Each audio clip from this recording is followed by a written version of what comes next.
नमस्कार साथियों, मैं हर्ष गोयल आप सभी का इस कक्षा में स्वागत करता हूं। पिछले कक्षा में हमने उदाहरण 2 व 3 को हल किया था और इस कक्षा में हम करेंगे उदाहरण 4 व 5 को हल। तो चलिए बच्चों स्टार्ट करते हैं। उदाहरण नंबर 4। दो वृत्त दो बिंदुओं A और B पर प्रतिच्छेद करते हैं। तो आपके पास दो वृत्त दिए गए हैं और ये हमारे दो वृत्त दो बिंदुओं A और B पर कर रहे हैं प्रतिच्छेद।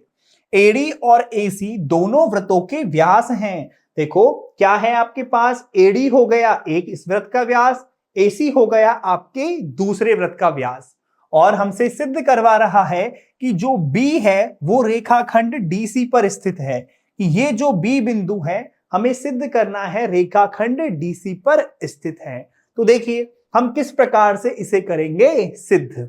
तो सबसे पहले तो हमारे पास दिया है, क्या दिया गया है बच्चों?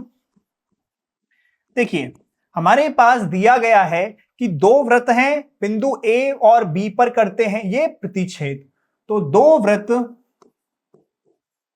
दो वृत्त बिंदुओं A व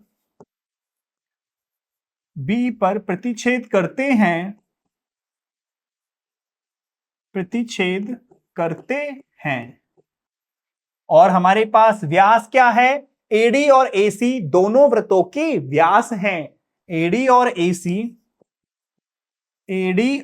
AC दोनों वृत्तों के व्यास हैं, तो हम क्या देखिए, और हमसे सिद्ध करवा रहा है कि सिद्ध कीजिए कि जो बिंदु B है वो रेखाखंड DC पर स्थित है। तो सिद्ध करवा रहा है बिंदु B, सिद्ध करना है क्या करना है सिद्ध कि बिंदु B क्या कहां स्थित है? DC रेखाखंड पर स्थित है। DC रेखाखंड पर स्थित है। तो देखिए हम क्या कर सकते हैं, तो किस प्रकार करेंगे इसकी उत्पत्ति।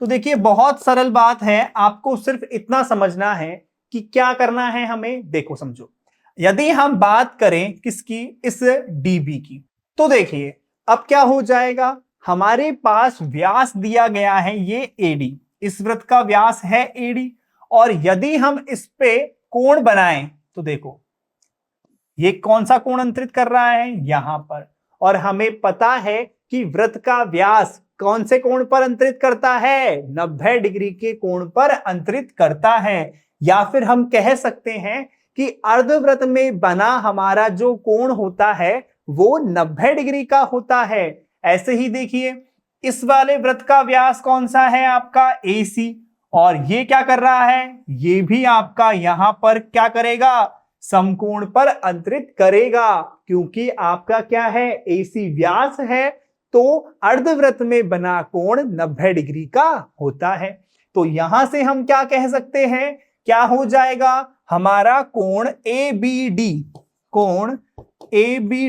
बराबर होगा 90 डिग्री का, और इसका कारण क्या होगा? अर्धवृत्त में बना कोण। तो हम लिख सकते हैं यहां अर्धवृत्त में बना कोण,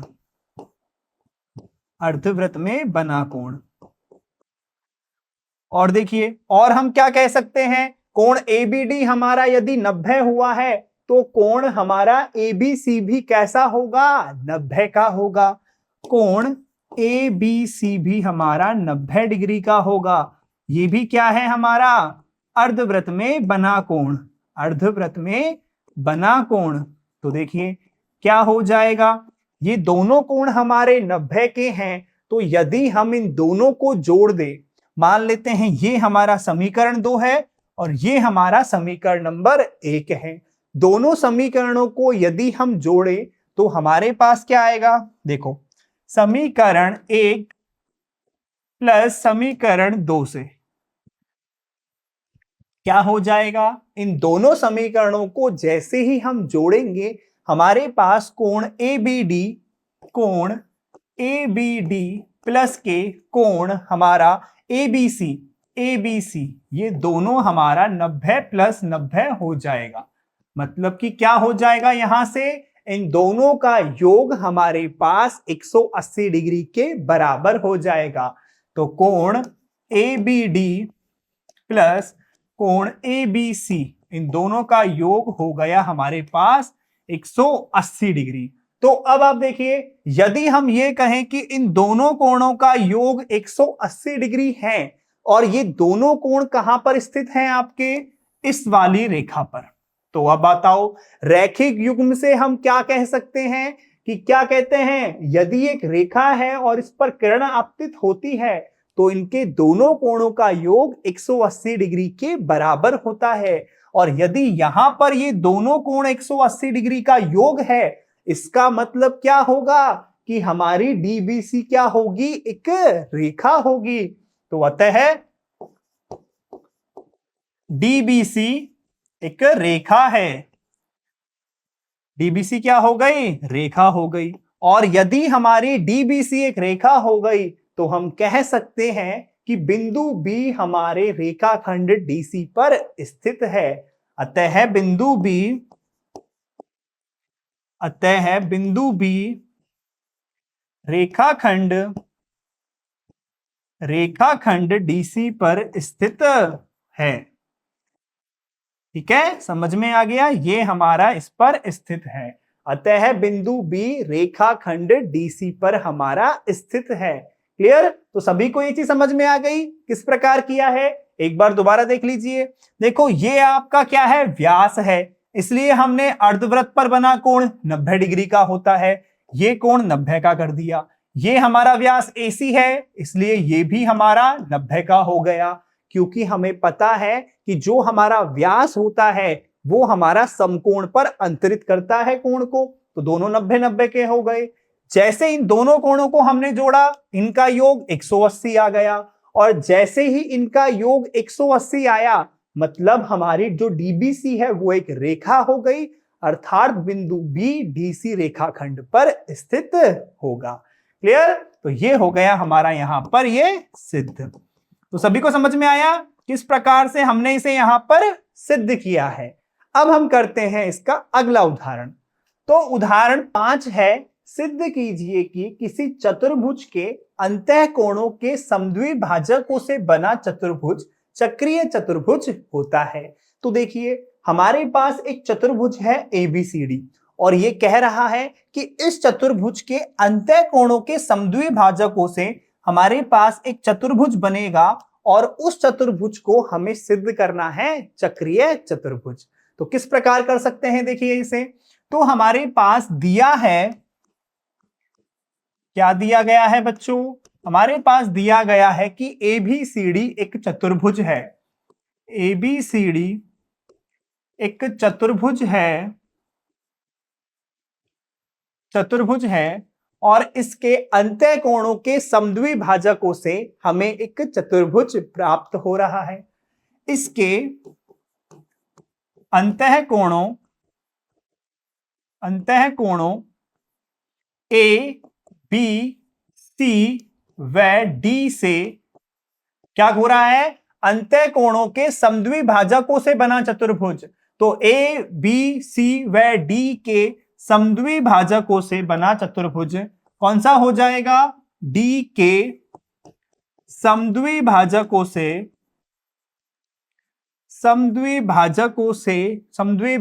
से बना चतुर्भुज कौन सा हो गया बच्चों, इसके समद्विभाजकों से बना चतुर्भुज हमारे पास हो गया EFGH। कौन सा हो गया, EFGH है।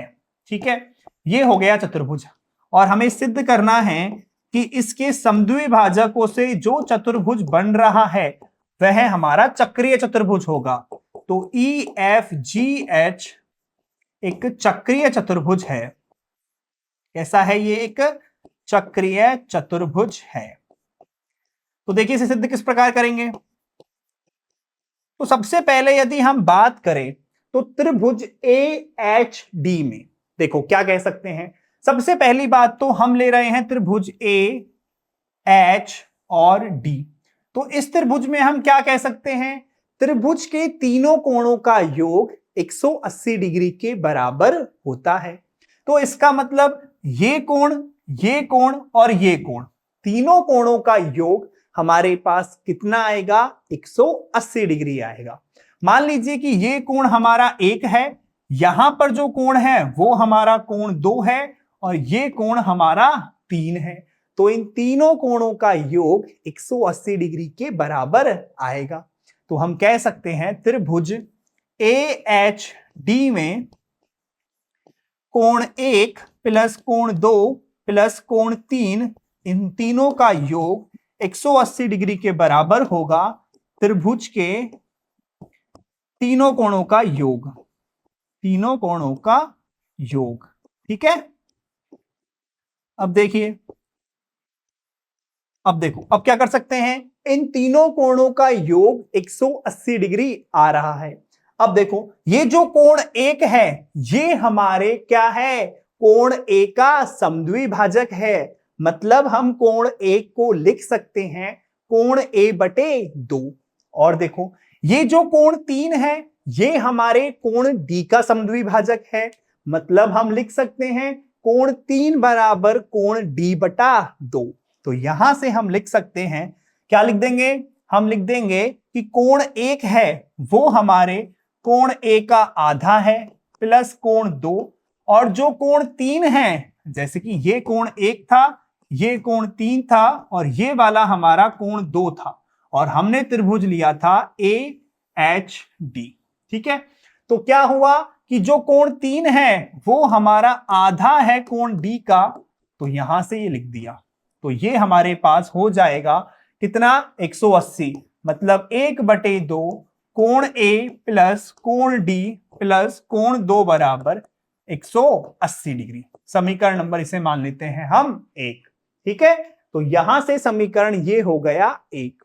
अब देखिए, यदि हम बात करें इस वाले त्रिभुज में, त्रिभुज कौन सा है ये हमारे पास, ये है हमारे पास BFC।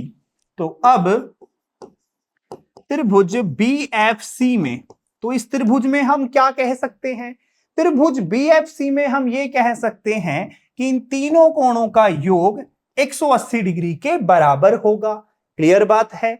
अब देखो, मान लेते हैं ये कोण हमारा कोण 4 है, ये वाला जो कोण है वो 5 है और ये यहां पर कोण 6 है। तो हम कह सकते हैं कोण 4 प्लस कोण 5 प्लस कोण 6 बराबर 180 डिग्री। कारण हो जाएगा त्रिभुज के तीनों कोणों का योग, तीनों कोणों का योग 180। अब देखिए, अब क्या कर सकते हैं, कोण 4 प्लस कोण 5 प्लस कोण 6, कोण 4 क्या होगा, कोण 4 हमारे कोण B का समद्विभाजक होगा। अर्थात हम कह सकते हैं कोण 4 बराबर होगा कोण B/2 के।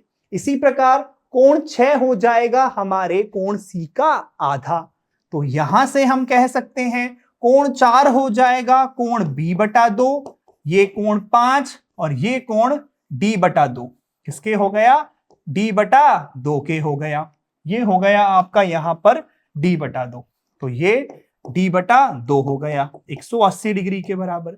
तो अब देखिए, यहां से हो जाएगा कोण B प्लस कोण D, और इसका तो आधा और प्लस कोण 5 बराबर 180 डिग्री।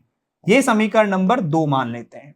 अब यदि हम समीकरण 1 व 2 को जोड़ते हैं तो हमारे पास क्या प्राप्त होगा, देखिए, समीकरण 1 प्लस समीकरण 2 से क्या प्राप्त होता है। समीकरण 1 है 1/2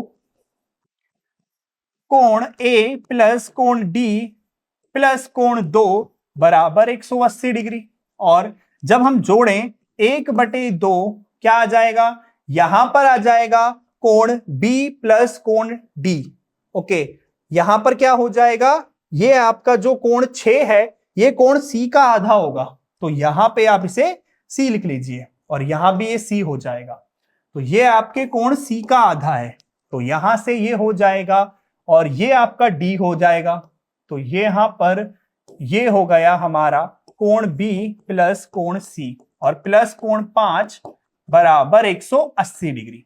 तो देखिए इनका जोड़ करने पर क्या प्राप्त होगा, ये हमारे पास प्राप्त होगा 1/2। देखो क्या करेंगे, हम इन सबको जोड़ देंगे तो 1/2 तो आ जाएगा कॉमन, और कोण ए प्लस कोण बी प्लस कोण सी प्लस कोण डी, और क्या क्या जुड़ जाएगा, कोण 2 प्लस कोण 5 बराबर 180 प्लस 180, जो कितना होता है 360 डिग्री के बराबर होता है। अब देखिए कोण ए प्लस कोण बी प्लस कोण सी प्लस कोण डी, इन चारों का योग कितना आएगा, इन चारों का योग 360 डिग्री आएगा, क्योंकि चतुर्भुज के चारों कोणों का योग 360 डिग्री होता है। तो यहां हम लिख सकते हैं 1/2 गुणा 360 प्लस के कोण 2 प्लस कोण 5 बराबर 360 डिग्री। ठीक है, अब देखो यहां लिख सकते हैं हम इसका कारण कि चतुर्भुज के चारों कोणों का योग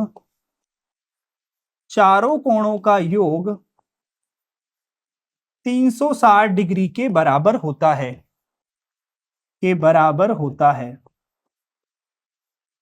360 डिग्री के बराबर होता है। अब देखिए यहां से हमारे पास कोण 2 प्लस कोण 5 का मान प्राप्त हो जाएगा, और कोण 2 प्लस कोण 5 है क्या, ये आपका कोण 2 है और ये हमारा कोण 5 है। तो यदि आप गौर से देखो तो ये दोनों कोण हमारे चतुर्भुज EFGH के सम्मुख कोण हैं, अर्थात इस चतुर्भुज के सम्मुख कोणों का योग हमारे पास कितना आ रहा है, 180 आ रहा है। ये 360 का आधा 180, यहां पर 180 हो जाएगा, अर्थात ये चतुर्भुज के सम्मुख कोणों का योग 180 आ जाएगा। तो यहां से ये हमारा ये सिद्ध हो जाएगा। तो हम क्या कह सकते हैं, यहां हम लिख सकते हैं 180 डिग्री प्लस कोण 2 प्लस कोण 5 बराबर 360 डिग्री। तो यहां से कोण 2 प्लस कोण 5 बराबर 360 माइनस 180, तो ये आ गया कोण 2 प्लस कोण 5 बराबर 180 डिग्री। तो अब आप बता दीजिए कोण 2 प्लस कोण 5 का मतलब चतुर्भुज EFGH के सम्मुख कोणों का योग 180 डिग्री आ गया। तो हम कह सकते हैं कि चूंकि चतुर्भुज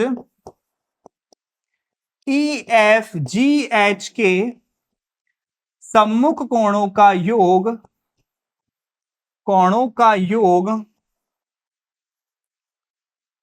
180 डिग्री के बराबर है।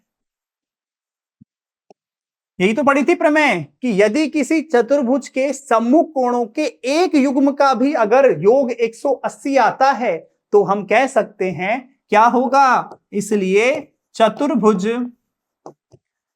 EFGH एक चक्रीय चतुर्भुज होगा। कैसा होगा, चक्रीय चतुर्भुज होगा। ये हमारा एक चक्रीय चतुर्भुज है। ठीक है बच्चों, यहां पर ये हो गया हमारा सिद्ध, इति सिद्धम। देखिए कितना सरल है, समझ में आया सभी को, अच्छे से समझ में आ गया सभी को। एक बार इसे दोबारा देख लेते हैं। तो देखिए हमारे पास क्या था, एक चतुर्भुज था ABCD और इसके अंतः कोणों के समद्विभाजकों से बना चतुर्भुज है EFGH, और हमें इस चतुर्भुज को चक्रीय चतुर्भुज सिद्ध करना है। अब यदि हमें EFGH को चक्रीय चतुर्भुज सिद्ध करना है तो इसके सम्मुख कोणों के एक युग्म का योग 180 डिग्री के बराबर सिद्ध करना होगा। उसके लिए हमने त्रिभुज लिया AHD। इस AHD में इसके तीनों कोणों का योग 180 डिग्री के बराबर होगा, क्योंकि त्रिभुज के तीनों कोणों का योग 180 होता है। यहां से हमारे पास ये आ गया, और जो कोण 1 है वो हमारे कोण A का समद्विभाजक है, और कोण 3 है वो कोण D का समद्विभाजक है। फिर हमने त्रिभुज BFC लिया, सेम चीजें इसमें करी, और अंत में इन दोनों समीकरणों को जोड़ा, और यहां से हमारे पास कोण 2 प्लस कोण 5 180 डिग्री आ गया, अर्थात इसके सम्मुख कोणों का एक युग्म 180 आ गया। ठीक है बच्चों, तो सबको समझ में आया किस प्रकार हमने इसे सिद्ध किया है। तो ये कक्षा करते हैं हम यहीं पर समाप्त। इस कक्षा में हमने उदाहरण 4 व 5 को हल किया है। अब अगली कक्षा में हम करेंगे प्रश्नावली 9.3 को हल। तो मैं आशा करता हूं आप सभी को मेरी कक्षा अच्छी लगी होगी। मिलते हैं अगली कक्षा में, तब तक के लिए पढ़ते रहिए। बाय।